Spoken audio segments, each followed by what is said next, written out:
We are 10 miles from the French border in Italy. Behind me is San Remo and the Mediterranean, but between here and there is an iconic downhill track called Due Muri. We're here to ride an e-bike, the motor off, versus a downhill bike. So here's the two bikes, High Bike 180, Enduro 10, and the Canyon Sender.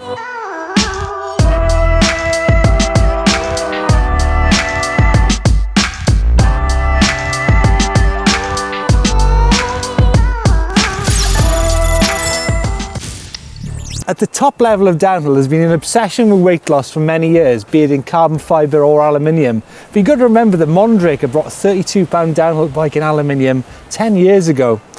But still, in the pits, if you haven't got a carbon £32 bike, you've got no chance. So the theory goes. But then, 2010, G Atherton won the World Cup Series on a £42 Commencal. That's not so long ago, really. Okay, so the e-bike we have is the High Bike X-Duro Enduro 10, aluminium chassis, aluminium wheels, 180mm travel. So there's a lot of talk about e-bikes that they're really slow and sluggish, but I mean, of course, if you're on a flat pedal-out shootout between a £20 cross-country bike and a £45 e-bike, then that cross-country bike's going to win every time. But what about on a super tough downhill track? Let's go and ride this. You know, there is no doubt that the challenge we've set these two bikes here in San Remo is a proper one. This is a full-on downhill track. You know, it's worthy of World Cup status. And I think overall, the track is definitely going to benefit the downhill bike because of those big hits, those big arm wrestle sections, you know, just like this one here. Bonkers.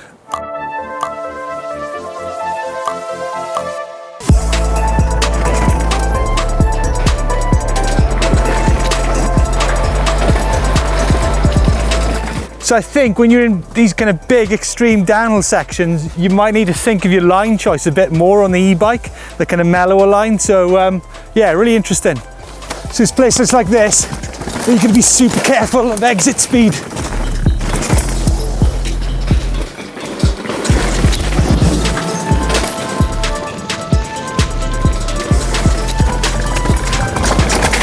Overall, it's a story of profit and loss as you're working down the hill.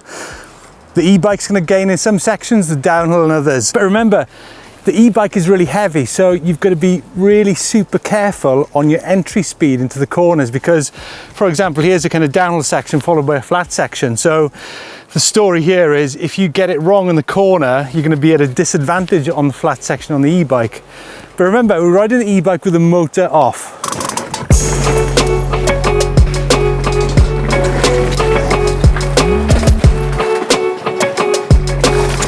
Whoa, whoa, really like that track. Well, it's gonna be quite challenging actually. I think the high speed, the corners are just immense, so flowing. So I think my gut feeling is the downhill bike is gonna be, have the upper hand on a track like that, but you still got the weight and the momentum of this e-bike. So I don't think it's gonna be far off, it's gonna be super close, but what a treat riding that, amazing.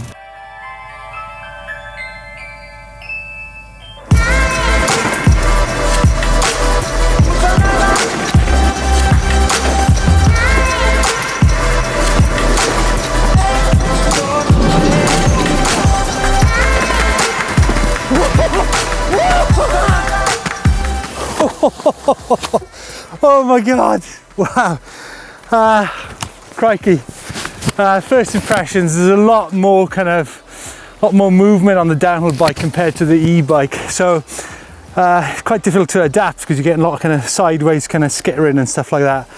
At the same time, you can definitely gap sections quite a lot, well, not easier, but in a different manner on this bike. Wow, not so sure about the open face helmet on these both bikes. Should have been riding a downhill helmet for sure.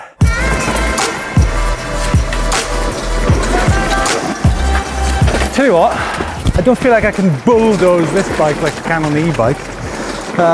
Yeah, maybe it's just a bit of adaptation coming into place.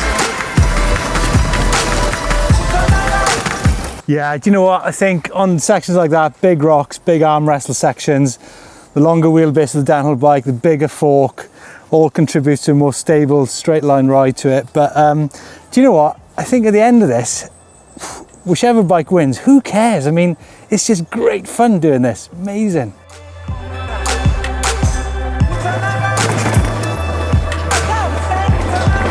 I think corner exit speed on the downhill bike is going to be gaining tenths of a second all the way down this track. Just kind of simple, lightweight to the bike, really.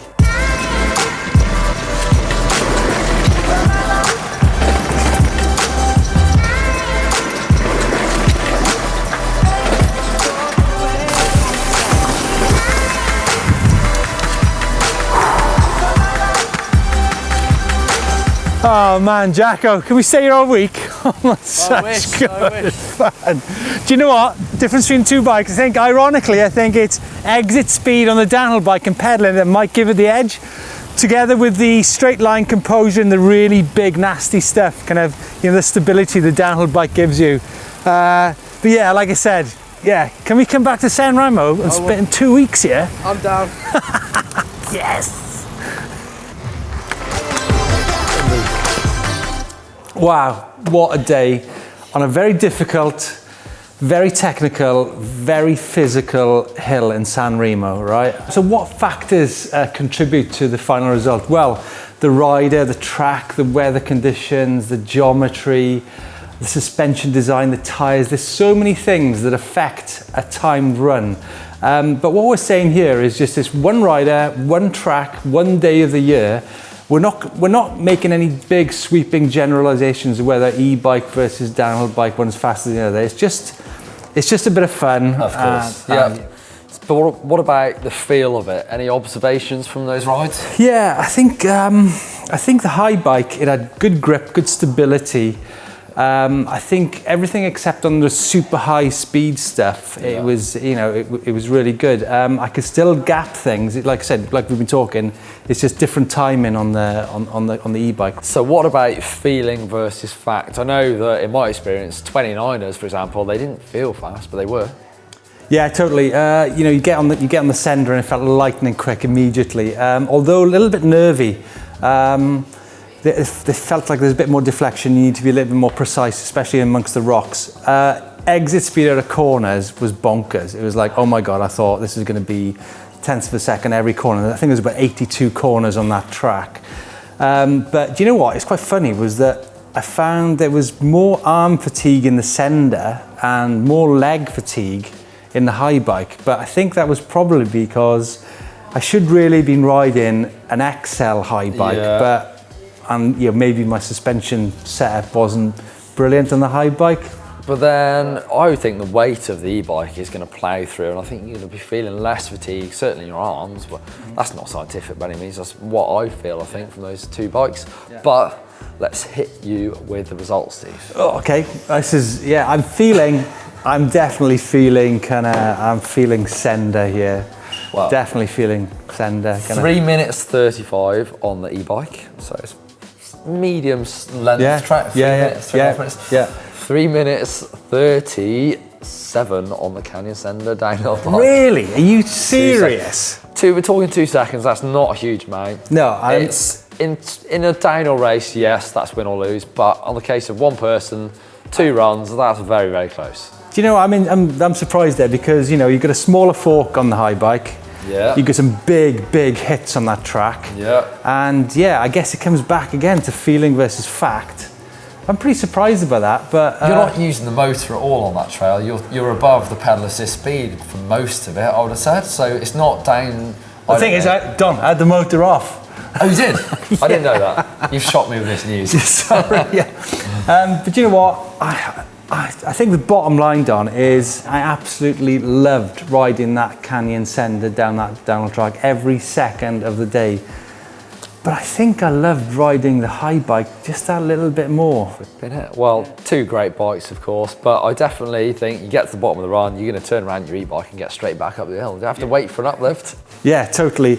And another thing as well is that most people won't be putting their life on the line doing downhill runs on their bike. But at least they can be happy in the knowledge that riding an e-bike, it's not going to be disadvantaging them. Yeah, absolutely. Yeah. So there you go. There's our e-bike versus downhill bike. So like I say, we're not making sweeping generalizations, just a bit of fun. and who cares about the results really? But let's do some more of these. We'll do some more versus videos. Leave us your suggestions in the comments down below. Yeah, and give us a thumbs up, and don't forget to subscribe. Hit over there for how to climb an e-bike, and over here for the EMBN show. Yeah.